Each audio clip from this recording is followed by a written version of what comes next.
नमस्कार दोस्तों, stock market studies में फिर से एक बार आपको स्वागत है। तो आज मैं बात करने वाला हूँ दिग्गज एक स्टील कंपनी के बारे में। देखिए स्टील इंडस्ट्रीज़ से जितने सारे कंपनीज़ के ऊपर मैं वीडियो बना के दिया हूँ उनमें मैं डिस्कस ज़रूर कर चुका हूँ कि स्टील इंडस्ट्रीज़ क्यों गिर रहा है और तो तो यहाँ पे मैं फिर से सेल के बारे में बात करूँगा मतलब स्टील अथॉरिटी इंडिया लिमिटेड के बारे में बात करूँगा। क्योंकि स्टील सेक्टर के गिरावट के कारण मैं बता चुका हूँ और specially steel authority India limited क्यों इतना गिरा है, उसके पीछे कारण भी यहाँ पे डिस्कस करूँगा। तो वीडियो को पूरा देखिए तभी आपको सारे डिटेल्स क्लियर हो जाएगा और अभी तक आपने इस चैनल को सब्सक्राइब नहीं किया तो ज़रूर सब्सक्राइब कर लीजिएगा क्योंकि आपको daily basis stock market information and update चाहिए तो इस चैनल में बने रहिए। तो चलो फटाफट देख लेते हैं आज के स्टॉक के बारे में। सबसे पहले मैं चार्ट पैटर्न के ऊपर चला जाता हूँ। देखिए चार्ट पैटर्न देखेंगे तो आज के दिन तो मार्केट सारे के सारे इंडस्ट्रीज़ डाउन था और निफ्टी सेंसेक्स 3% तक गिरावट हुआ था और बैंक निफ्टी तो 4% से भी ज़्यादा गिरावट हुआ। देखिए इसके पीछे जो कारण है वो एक्चुअली ग्लोबली मार्केट का प्रॉब्लम्स इश्यू क्रिएट हुआ है तो इसीलिए इंडियन मार्केट के ऊपर भी बहुत प्रेशर देखने को मिला। तो इस तरीके से प्रेशर के जो कारण है तो फ्यूचर में भी कंटिन्यू हो सकते हैं क्योंकि रसिया और यूक्रेन के साथ जो अभी जो फिलहाल के जो सिनेरियो चल रहा है उसके हिसाब से मुझे लगता है फ्यूचर में और भी ज़्यादा गिरावट इंडियन मार्केट को देखने को मिलेगा क्योंकि वर्ल्ड बेसिस मार्केट का प्रेशर बहुत है। मैं उसके ऊपर आपको भी दिखाया हूँ फिर भी एक बार मैं आपको दिखा देता हूँ। तो यहाँ पे आप देख सकते हैं जिस तरीके से परफॉर्मेंस है, जिस तरीके से यहाँ पे परफॉर्मेंस आज के दिन का हुआ है, तो इंडियन मार्केट देख सकते हैं बैंक निफ्टी 4% से भी ज़्यादा गिरावट और निफ्टी और सेंसेक्स दोनों ही 3% से ज़्यादा गिरावट हुआ है। तो सिर्फ देखिए इंडियन मार्केट में प्रेशर नहीं है, आप जितने सारे बाहर की कंट्रीज़ है, मतलब जितने सारे बढ़िया कंपनी है, मतलब जितने सारे मतलब दिग्गज कंट्रीज़ है, उस कंट्री का भी परफॉर्मेंस आप देखेंगे तो बहुत प्रेशर है। आप देख सकते हैं डेक्स मतलब जर्मनी का इंडेक्स देखिए 3.5% तक गिरावट और यहाँ पे देखिए यूरोप्स का भी मार्केट देख लीजिए 3.5% तक गिरावट और यहाँ पे देख सकते हैं और भी जितने सारे कंपनीज़ है, आप देख सकते हैं बेल्जियम का भी देख लीजिए 3% 2.5% तक गिरावट और यहाँ पे मेक्सिको और यहाँ पे ताइवान की भी देख सकते हैं और निक्की भी देखिए, जापान की भी देखिए 2% से भी ज़्यादा गिरावट और सबसे ज़्यादा प्रेशर में है आरटीएसआई मतलब रसिया का जो 5% तक गिरावट। देखिए रसिया का प्रेशर के लिए ही आज के दिन इतना प्रेशर देखने को मिला क्योंकि रसिया और रसिया का जो मेन प्रॉब्लम जो है मतलब सबसे ज़्यादा प्रॉब्लम्स क्रिएट कर रहा है रसिया और अ, यूक्रेन दोनों देशों का बहुत अभी फिलहाल जो सिनेरियो चल रहा है थर्ड वार भी शुरू हो सकते हैं। तो मुझे लगता है मार्केट बहुत प्रेशर क्रिएट कर चुके हैं, मार्केट में बहुत प्रेशर यहाँ पे देखने को मिला है। तो ऑल इंडस्ट्रीज़ इस तरीके से मतलब सारे के सारे इंडस्ट्रीज़ यहाँ पे गिरावट देखने को मिला है। तो सेल क्यों इतना गिरा? तो सेल भी देखिए आज के दिन करीबन 5.5% तक गिरावट, इतना भारी भरकम गिरावट के पीछे पहला जो कारण है स्टील सेक्टर में प्राइस धीरे-धीरे ग्लोबली मार्केट में बढ़ रहा है, तो इसलिए इसके ऊपर स्टील सेक्टर सारे के सारे स्टील सेक्टर के ऊपर प्रेशर है। उसके ऊपर मैं अलग से आपको वीडियो बना के दिया और उसके बाद सिर्फ steel authority of India limited के ऊपर ज़्यादा प्रेशर क्यों है? इसके इसके ऊपर दूसरा जो प्रेशर है वो है कंपनी का परफॉर्मेंस। कंपनी का जो क्वार्टर 3 का रिजल्ट पिछले दिनों में आया था, बहुत-बहुत भारी भरकम प्रेशर देखने को मिला। कंपनी जिस तरीके से एस्टिमेट किया था उसको बीट नहीं कर पाया, 50% तक बीट नहीं कर कर पाया। तो इसीलिए आज के दिन का प्रेशर तो देखना ही मतलब देखने को मिलना चाहिए था और साथ ही साथ मार्केट को भी प्रेशर आया, तो इसीलिए इस कंपनी के ऊपर बहुत ज़्यादा गिरावट देखने को मिला।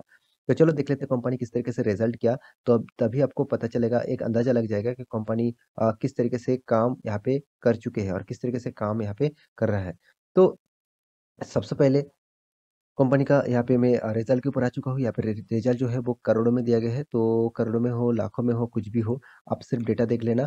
तो यहाँ पे टोटल जो इनकम के बारे में बात करूँ, तो करीबन 25,000 टू 25,400 करोड़ का टोटल इनकम हुआ। पिछले क्वार्टर में था 27,057 करोड़, पिछले सालों में था 20,000 करोड़। मतलब पिछले सालों के कंपैरिज़न में अच्छा खासा प्रॉफ़िट देखने को मिला और पिछले क्वार्टर में तो बहुत ज़्यादा इनकम ज़्यादा था और तो पहले एक नेगेटिविटी यहाँ पे देखने को मिला क्योंकि नेगेटिविटी ज़रूर कहूँगा क्योंकि हमेशा पिछले जो क्वार्टर था, उस क्वार्टर से जो इनकम आया था, जिस तरीके से सेल्स किया गया था, उसको बीट करना चाहिए था। मगर यहाँ पे बीट नहीं कर पाए, तो यहाँ पे गिरावट का माहौल देखने को मिला। उसके बाद जो सेकंड जो यहाँ पे एक्सपेंस है, कंपनी ने एक्सपेंस भी देखिए, इनकम तो कम किया, साथ ही साथ कंपनी ने जो एक्सपेंस है, उसको भी ज़्यादा किया 23,000 और पिछले क्वार्टर में क्या पिछले सालों में क्या था 21,000 और पिछले क्वार्टर में 21,000 और पिछले साल में था 16,000। मतलब कंपनी ने एक्सपेंस भी ज़्यादा किया पिछले सालों की कंपैरिजन में। तो उसके बाद कंपनी हाथ में टैक्सेस पे करना पड़ा, तो टैक्सेस भी पे करना पड़ा। टैक्सेस पे करने के बाद profit for the period company के हाथ में क्या प्रॉफिट आया? देखिए 1443 मतलब 1443 करोड़ का जो पिछले क्वार्टर में था 4300 करोड़ मतलब कितना 3 गुना ज़्यादा प्रॉफिट किया था पिछले क्वार्टर में और पिछले सालों में कितना 1200 करोड़ बोल सकते हैं।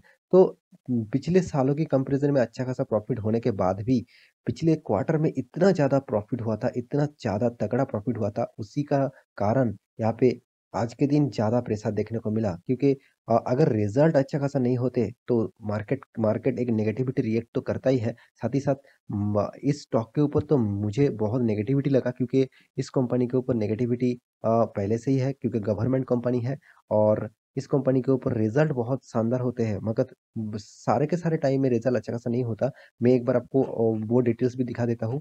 आप देख लीजिए क्वार्टर बेसिस आप देखेंगे तो सेल्स देख लीजिए।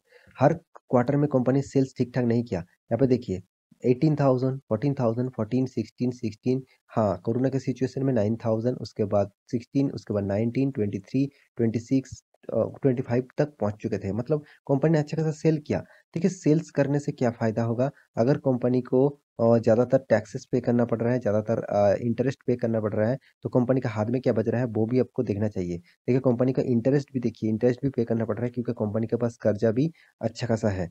क्योंकि गवर्नमेंट सब्सिडाइज़ कंपनी में बहुत ज़्यादा कर्जा लेके बैठे हुए हैं, तो कंपनी का प्रॉफ़िट कितना मार्जिन बचा वो भी आपको देखना चाहिए। देखिए कंपनी अच्छा खासा प्रॉफ़िट किया, बीच में 3 बार लॉस किया, यहाँ पे 1 बार, यहाँ पे 1 बार और यहाँ पे 1 बार, 3 बार कंपनी लॉस किया, बाकी सारे के सारे प्रॉफ़िट में है। तो देखिए इतना प्रॉफ़िट होने के बाद भी कंपनी का परफ़ॉर्मेंस आपको मैं लाइफ़ टाइम चार्ट पैटर्न दिखा दूँ, देखिए किस तरीके से परफ़ॉर्मेंस हो रहा है। तो इस तरीके से परफ़ॉर्मेंस में आपको निवेश करने से देखिए शॉर्ट टर्म के लिए निवेश करने से आपको फ़ायदा मिलेगा, मगर आप लॉन्ग टर्म मतलब 5 साल 10 साल तक निवेश कर सक मतलब करना चाहते हैं, उससे भी ज़्यादा निवेश करना चाहते हैं, तो इस कंपनी थोड़ा-सा आपको प्रेशर दे सकते हैं। तो देखिए एक चीज़ मैं ज़रूर कहूँगा कंपनी खराब नहीं है, कंपनी का परफ़ॉर्मेंस ज़बरदस्त है क्योंकि देखिए इस कंपनी के ऊपर राकेश झुनझुनवाला जी बहुत अच्छा खासा माल उठा के रखा। आप खुद ही यहाँ पे देख सकते हैं। मैं अभी आपको शेयर होल्डिंग पैटर्न में जाकर दिखा देता हूँ। आप ये देख सकते हैं यहाँ पे पब्लिक के प्लस में क्लिक करेंगे तो आपको देखिए जिस नाम देखने को मिलेगा राकेश झुनझुनवाला जी। देखिए उन्होंने जिस टाइम पे निवेश किया था, वो टाइम कौन-सा था? तो जून 2021 मतलब मैं एक बार चार्ट पैटर्न आपको लेके जाता हूँ। जून 2021 में मैं आपको यहाँ पे 1 साल की 2021 में 5 साल की चार्ट पैटर्न ओपन कर दूँ। देखिए जून 2021 तो यहाँ पे जून का मंथ नवंबर, जून 2021 का। तो 2021 जून का मंथ का जो प्राइस रेंज था, देखा जाए तो अ तो 130 के रेंज में उन्होंने बाय किया था, तो अभी देखिए उनका कितना फंड लॉस चल रहा है, मैं आपको इस लेवल से भी देखूँ, तो करीबन 30% तक उनका भी लॉस चल रहा है। देखिए बीच में उनका थोड़ा-सा प्रॉफ़िट मिला, तो उन्होंने यहाँ पे थोड़ा-सा स्टेक बेच भी दिया। देखिए उन्होंने फर्स्ट टाइम क्या खरीदा था 1.39 और फिर से स्टेक बढ़ा दिया था सितंबर में 1.79 और फिलहाल के लिए देखिए 1.09 मतलब क्या है, कंपनी के ऊपर जितना स्टेक था, वो उनसे वो ज़्यादातर देखा जाए तो 0.70% का स्टेक उन्होंने बेच दिया है। तो इस बात को भी आपको अंदाज़ा लगाना चाहिए। देखिए राकेश झुनझुनवाला एक ऐसा इन्वेस्टर है जो लॉन्ग टर्म के लिए तो ज़रूर इन्वेस्ट करते हैं। बहुत सारे कंपनी के उसके ऊपर वो स्विंग ट्रेडिंग करते हैं मतलब शॉर्ट टर्म ट्रेडिंग करते हैं। Swing trading, short term trading करते हैं तो उ उस टाइप ट्रेडिंग से उसको अच्छा खासा फ़ायदा भी मिलता है। तो आप उस तरीके से ट्रेडिंग करना जानते हैं तो आप ट्रेडिंग ज़रूर कर सकते हैं। मगर आप आपके स्टॉक मार्केट के ऊपर आपको उतना ज़्यादा नॉलेज नहीं है और आपके पास उतना टाइम भी नहीं है स्टॉक मार्केट में सर्च करने के लिए, तो आप ऑब्वियसली इस टाइप कंपनी से दूर ही रहिए। आपको और रिस्क भी कंपनी चाहिए तो आप स्टील इंडस्ट्री से बिलोंग करने वाला कंपनी आपको चाहिए तो जेएसडब्ल्यू स्टील के ऊपर जा सकते हैं, टाटा स्टील के ऊपर जा सकते हैं, एपोलो स्टील के ऊपर जा सकते हैं, वो अच्छा खासा कंपनी आपको मिलेगा। क्योंकि देखिए उस कंपनी के बारे में भी यहाँ पे बताया गया है, तो जितने सारे इंडस्ट्रीज के हिसाब से देखिए आप देख सकते हैं JSW steel, Tata steel, SAIL, Apollo steel, जबरदस्त कंपनी एपोलो स्टील, इसके ऊपर आप फोकस रख सकते हैं। अच्छा खासा परफॉर्मेंस कर रहे हैं। हाँ, कंपनी अभी छोटा मोटा कंपनी है, उतना बड़ा नहीं है, 20,000 करोड़ का मार्केट कैपिटलेशन है। उसके हिसाब से मेरे हिसाब से इस कंपनी के ऊपर भी आपको फोकस होना चाहिए। इस कंपनी के ऊपर डिटेल्स वीडियो चाहिए तो मुझे कमेंट करिए, मैं आपको डिटेल्स वीडियो बना के दूंगा। और एक चीज, कंपनी आपको किस तरीके से फायदा दिया वो भी आपको देखना चाहिए। देखिए steel authority of India limited आपको 10 साल में तो कोई रिटर्न नहीं दिया, मगर 5 साल में आपको 12% तक रिटर्न दिया, 3 साल में आपको 31% तक रिटर्न दिया, 1 साल में आपको 57% तक रिटर्न दिया। इसका मतलब कंपनी आपको शॉर्ट टर्म के लिए अच्छा खासा रिटर्न दे चुके हैं, मगर लॉन्ग टर्म के लिए यहाँ पे 5 साल 10 साल देखना चाहिए। 5 साल 10 साल में आपको रिटर्न उस तरीके से नहीं मिला। तो मेरे हिसाब से इस टाइप कंपनी के ऊपर आप बने रहना चाहते हैं तो छोटा-मोटा अमाउंट लगाइए, ज़्यादा निवेश न मत करिए, क्योंकि ज़्यादा निवेश करने से आपको ज़्यादा नुकसान भी हो सकता है, क्योंकि कंपनी उस तरीके से परफॉर्मेंस नहीं कर रहा है जिस तरीके से परफॉर्मेंस करना चाहिए था। क्योंकि देखिए मैक्सिमम चार्ट पैटर्न में और एक बार आपको दिखा देता हूँ, देखिए टोटली मुझे डाउनफॉल देखने को मिला है। अभी देखिए थोड़ा-सा अप में गया, उसके बाद फिर से डाउन। तो इस टाइप कंपनी इसी तरीके से चलते हैं। तो मैं इस टाइप कंपनी के ऊपर निवेश ज़्यादा नहीं करता हूँ, छोटा-मोटा अमाउंट लगा के रख देता हूँ। अगर मुझे प्रॉफ़िट मिले तो भी ठीक, ना भी मिले कोई बात नहीं। तो इसीलिए मैं पेशेंस के साथ इसके ऊपर बना रहा हूँ। तो आप भी इस कंपनी के ऊपर निवेश करके रखे हैं, तो आप होल्ड करिए ज़रूर, और ज़्यादा निवेश करके रखे हैं तो थोड़ा-सा आप स्टडी करिए, क्योंकि स्टॉक आपको कितना फ़ायदा दे सकते हैं और कितना आपको लॉसेस दे सकते हैं। तो आशा करता हूँ सारी जानकारी आपको मिल चुका है, तो मेरा वीडियो अच्छा लगे तो लाइक करना, दोस्तों के साथ शेयर करना और इस चैनल को सब्सक्राइब भी करना। मिलते हैं नया स्टॉक लेके, तब तक के लिए अच्छे से रहिए, अपना ख्याल रखिए। Bye bye.